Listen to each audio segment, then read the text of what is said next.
guys, Clint Walker here for Armasight. Today I want to cover with you installation of a Peltor headset, or basically adding comms to your helmet, okay? So we offer the Team Wendy helmet kit. If you're not familiar with it, we have a bump helmet. Comes with a Wilcox mount and can mount your BNVD, PVS 31, or a single PVS 14 or dual PVS 14. We have them set up in different kits. They ship in a custom bag that we had made by Obi. So check that out if you're not familiar with it. If you got your Team Wendy bump helmet, again, this is specific to Team Wendy because that's the helmets that we roll with, and installation of Peltor, which is extremely popular. But what we're finding right now is online, it's very difficult to find the comms that just go into helmets. So the comms that just go into helmets are not going to have the headband, okay? But these can be disassembled and installed into a helmet. So what we do is pick these up either used online, or you can buy them brand new. Opticsplanet.com is a great place to go to find the Peltor headsets. So we're going to walk you through each of the pieces that you're going to need to add this today and the tools required to do this. It's actually pretty simple, but when I was online looking for information on how to do this, there just wasn't a lot available, so I figured we'd put it into one simple video for you. Let's start first with the tools that are going to be required to install this. So the first tool that you're going to need is a 1/8 inch hex key, and that's going to be used to remove the insert that's on the side of your exfil rail system here on the Team Wendy helmet, okay? I believe this is the 2.0 exfil rail, and effectively you're just going to insert that here and remove this insert piece. We'll get to that in just a moment. The next tool that you're going to need are these, your hands. And I'm serious about that. Everything about an installation on this is toolless, with exception to one thing. Depending on the generation of Peltor headset that you pick up, you may find one that has a enclosed embroidered band on top. This particular generation actually has a band that you can actually undo. It's just a rubber band, and I'll show you how to unclasp that here in a second. So real simple, 1/8 inch hex key and your hands. Couple of other parts that I've got here on the table. Number one, the Pro Ear gel cups. Guys, these are a massive upgrade for your Peltor comms. Super soft, very, very good, and always give you a compression around the ear so that you're not getting sound coming in there, especially if wearing eye protection or pushing up against a rifle. These kind of have this split channel in there, so they really work very well, and they're infinitely more comfortable than the ear cup that comes with it. Again, opticsplanet.com, you can find these available.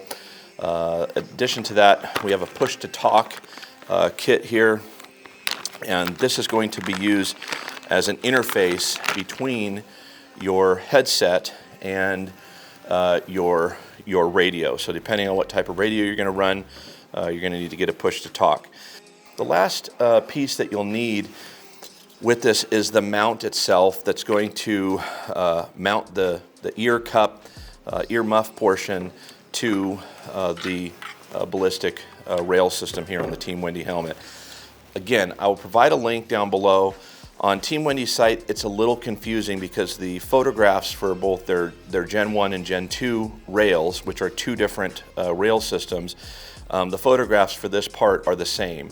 And I actually purchased the wrong ones first, and you know, my mistake will now save you from hopefully doing the same thing. So just look for that link down below, and that's the Team Wendy earmuff kit. So now that we've got the parts and pieces that we need, let's get to the disassembly of the headset itself. So the first thing that we want to do here is actually take the earmuff piece off of the headset band itself. These have a certain angle that they're meant to pull from. So if you look here on this little node that comes out, it's flat here, but then when you turn it that way, it's got a wider profile. So that enables this piece here to clip in and clip out easily. So we're going to want to turn it down, pull it off. Same thing here, we're going to repeat that process so the headset hangs this way, but if we turn it perpendicular, then we can simply remove that very easily, and you'll see how that just falls off. Okay, we'll do the same thing on each side. And here again. Guys, I can't begin to tell you how frustrating this was. You know, you've got new or used, you're looking at a $300 to $500 set of headphones that you're about to break apart to install on your helmet. And so when I was doing this the first time, I was like, man, I don't want to break a piece off of this and then have them fail on me. The good news is, with your Team Wendy kit, if you were to break a piece of this in the uninstall, it does come with the pieces to install it. It also comes with a post that will allow you to attach your comm system. So this particular post is slightly different because the comm actually plugs in on the bottom, the microphone piece, as it were. So now that those are off, we can begin to unbuckle this strap here that holds the wire in place. And we'll get a close-up here so you can see what we're looking at. So we'll go ahead and start to unbuckle this. You'll see that this basically releases the wire here, and then along this edge, these just start to unravel here. So we're going to grab this piece here and roll it out, and roll it out, roll it out, out, and then the same type of connection on the other side. Just unbuckle that. And now we're peeling this rubber off. That's gone. That metal headband now also gone. And we'll go ahead and now we're going to remove this post because my comm is attached to it. Now, same thing as before, where we're going to move this into a certain position. There's a position on these where when you pull it, it doesn't want to come off, and if you turn it to one side, it'll come off much easier. And you'll see in here how that is shaped to allow that. Extremely simple and really pretty ingenious how those are built. So now, with my comms uninstalled from the headband, we're going to go ahead and install our Pro Ear gel pack here. Again, whether you install your Peltor headset onto a helmet or not, this is a huge upgrade. They run about $30 on Optics Planet, and it's an incredible upgrade. All you do here, guys, is you put your finger in, kind of bring it over to the edge here to pry, and then we're going to grab that and just pull it straight off. Okay. Same thing to reinstall. We're just going to put this right in there and push it into place. Okay, and that piece is done. You can see the original compared to the new, and now we'll go ahead and just do the other side.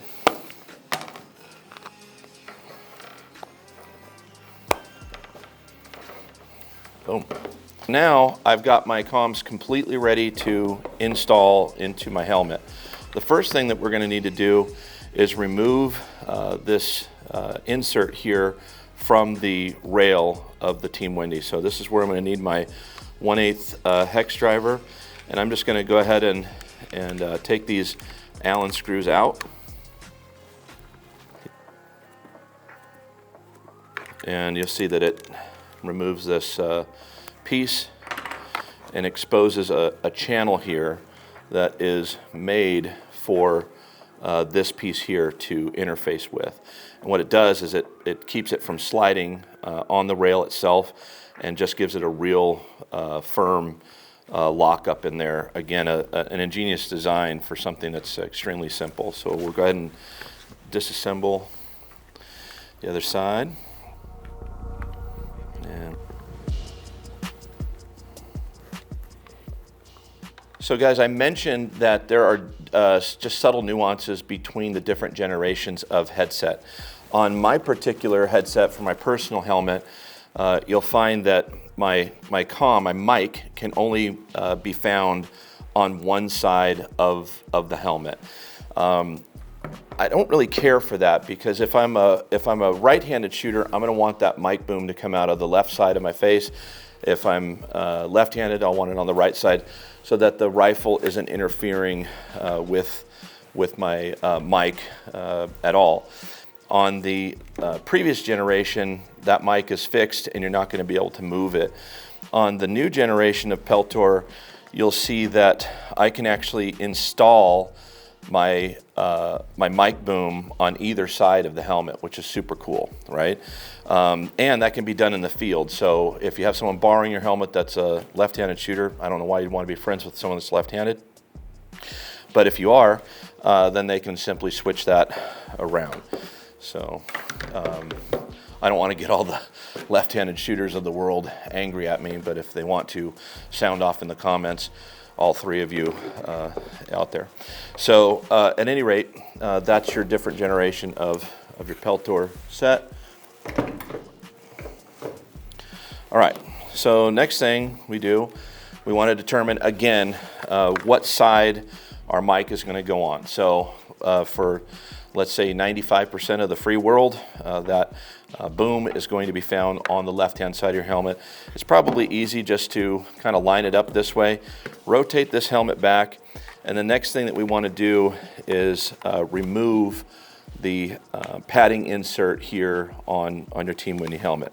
Once again, just using your hands, you're going to grab this insert in here, and it's just Velcroed in, and you're just going to start to peel it up, okay? And you only need to expose the back half of the helmet in here. That's where we're going to lay the wire for the channel on this.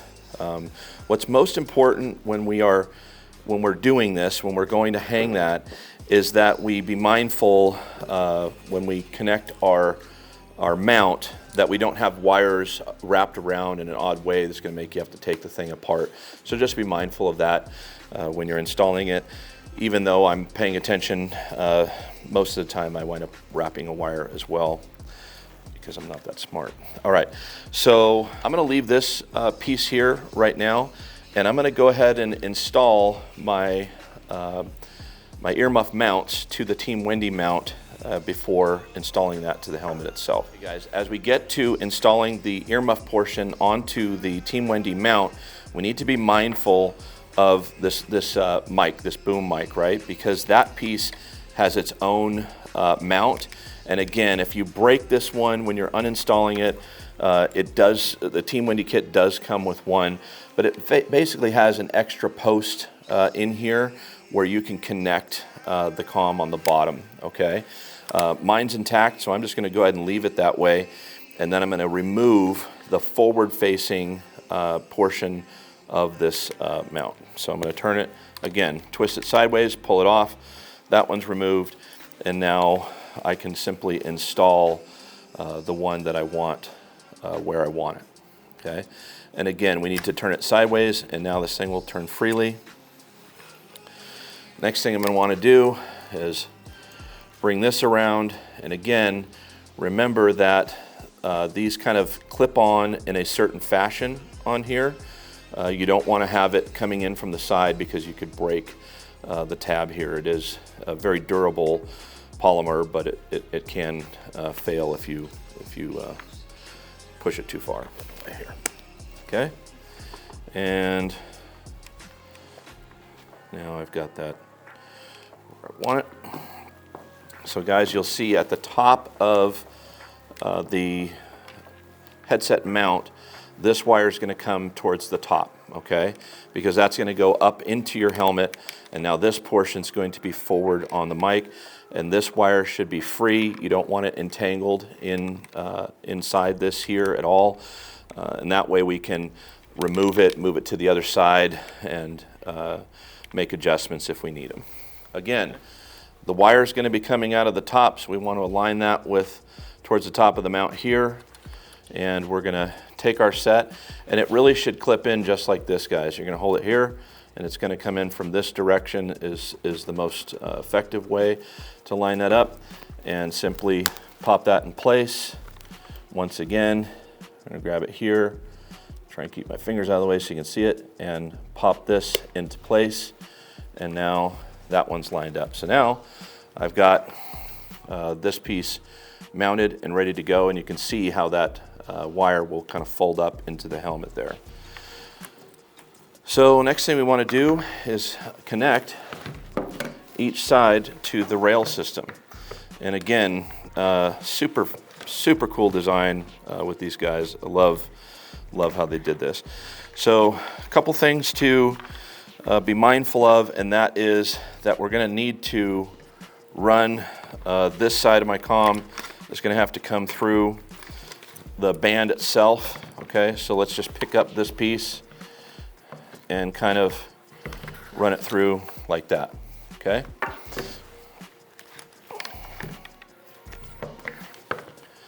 And the next thing we want to do, okay, so next, now we've got that wire running through inside, and then we want to line up this channel. So you'll see this tab here on the bottom that's going to actually clip over and kind of lock this thing into place. So this guy hooks in here, kind of rolls in from the top, and then pushes down. So this part can be a little tricky. I don't know how we can show this on camera the best way. Let's see if we can get in here like this. Okay, so we're going to see how, you see that good? Okay, so this guy's going to come in here, and then this piece is going to go down into that channel, and then this guy pushes over. So these guys, they pop up, so you'll see that there's room for articulation here. If you hold this mount and then you just pull it straight up, you'll see that it locks in place. And the reason that does that is so you can pull the comms off when you're walking. It'll kind of let your ears breathe, and also allow you to roll the earmuffs up on top of the helmet for storage, and also just in case you don't really want to be rocking them the whole time. Again, let your ears breathe. So we'll, again, clip this in place. We're going to kind of take this mount and we're going to roll it into place here. And so I want you to get that from the side. So we'll roll that into place here. Got it? And with that in place, the most effective way to install this is to come over the top of it here and take and push this down from the top. And you'll actually hear it pop into place. You want to make sure that that tab is over the top and that the top is inserted. Now, I heard it pop, but I can tell that it's not set. So if I do this, it's just going to pop right out. When this thing seats, you're going to hear a very solid audible click. So that pops on, and then that's your audible click, and now this thing isn't going anywhere, okay? So now we have our comms installed, and earmuffs rather, okay, Ear Pro. And now what we want to do is inside this channel, sorry guys, it's a little dark in here. So now inside this channel we've got this wire, okay? And all we really need to do is kind of fold this wire up inside here and then lay the padding back in place that's going to cover that wire, so that now that portion is installed in there. Okay, all right guys, so now my comms Ear Pro are installed. Okay, so with this in place, you can put it on, make sure everything fits, make sure you're not feeling that wire up inside there underneath the padding on your dome, and you've got your comms installed. Again, push them in. If you want to carry them or transport them folded, it's a good way to carry them. What I like to do is pop these out, and then I actually roll them up or even backwards on my helmet, okay, and transport them like this. Again, keeps the mic and everything tucked away. It won't get damaged. And it's a cool way just to carry them if you're just out walking, especially if you're in hot, humid climates, which is where a lot of that night vision and thermal hunting is done and shooting. Let's just talk about our push-to-talk install here real quick. So again, guys, now there's one final phase to this, and that's just connecting this with your push-to-talk. I happen to be using these Baofeng, they're BF F8 HP radios. Very compact, extremely functional. Not the best radio on the market for sure, but very cost effective. And you know, when you're running around out in the woods, you kind of want something that's going to be durable, very useful. This has just infinite number of channels. You can preset it. It can operate as a scanner. It has an 8-watt output if you really crank on it. So it's got an 8-watt button that you can set it to for better comms. I buy these on Amazon, and they're about, I think they're about 80 bucks. So very cost effective, ineffective. There's probably a lot of people that say they're going to be junk. Again, we're not trusting our lives on this product. If I was trusting my life to it, I'd go with something probably a little fancier. Same applies to the push-to-talk. You make the decision of which way you want to go. If your life depends on it, obviously go with the name brand gear. That's a little more reputable. It's designed for professional use. So this one's really simple. Number one, I'm going to have an input here that's that dual headset piece. So if you flip open your compartment here on the side on your radio, you're going to find the receptacle for my push-to-talk. It simply inserts here on the side. Then my comms have this giant connection here. That clips right in. This now will clip onto your vest or jacket, and now your radio can be put down low behind you in a carrier, and your push-to-talk operates as it should. So guys, before we conclude, I want to talk about why we're adding comms to our helmets. My buddies and I are pretty serious predator hunters and pig hunters, and we do this all around the country. And for us, we're not out milsimming, okay? We're out predator hunting, and the guys that I'm hunting with are veterans and combat veterans, and as such, it seems that everyone has some sort of hearing impairment, i.e. can't hear shit. So for us, when we predator hunt, we generally walk up on a line, and we'll take our tripods and stand side by side. And then we're going to count down to what's called a sim shot, a simultaneous shot between two or more shooters. When we do that, we've rehearsed it, we're going to go on the T of 2. So we're going to count down 5, 4, 3, T of 2 is when we go. I learned that from my shooting partner, Scout Sniper Tyler Hughes, which I learned a lot of shooting stuff from him. Shout out to Tyler. At any rate, it allows us to be stealthy. With the pigs, it doesn't matter so much. Their hearing's not that great. But in a lot of cases, we're right on top of them. I mean, guys, we're talking anywhere from 15 to 25 yards. And so we'd still want to be quiet. We don't want to be shouting, what was that? What was the count? Especially for calling in coyotes. When we're calling in coyotes, I mean, they're on to everything. Smell, sight, sound. And we can't afford to be yelling at each other a countdown, okay? So the comms allow us to do that. In addition to that, when we're riding around on a high rack or in the back of a four-wheeler or buggy and someone sees something, you don't want them pounding on top of the vehicle, and generally that's how we're getting each other to stop without comms. This just makes it easier. Push to talk, hey, I see something. Make sure your driver's equipped with a helmet and comms himself. And again, this will really improve your game when you're out in the field. More than that, it'll give you another sense of protection out there. Protect your ears, because us old guys will tell you it's frustrating to be without hearing. So guys, thanks again for tuning in. Don't forget to like and subscribe. Share this video with your friends. We will have more how-to tips and tricks in the videos to come. And don't forget to look for the links of each of these components in the description below. Sound off in the comments if there's something that you'd like to see or hear. Either email us at Armacite or just add something down in the comments below. Again, thanks. Visit armacite.com for more information. Again, I'm Clint Walker, and thanks for joining.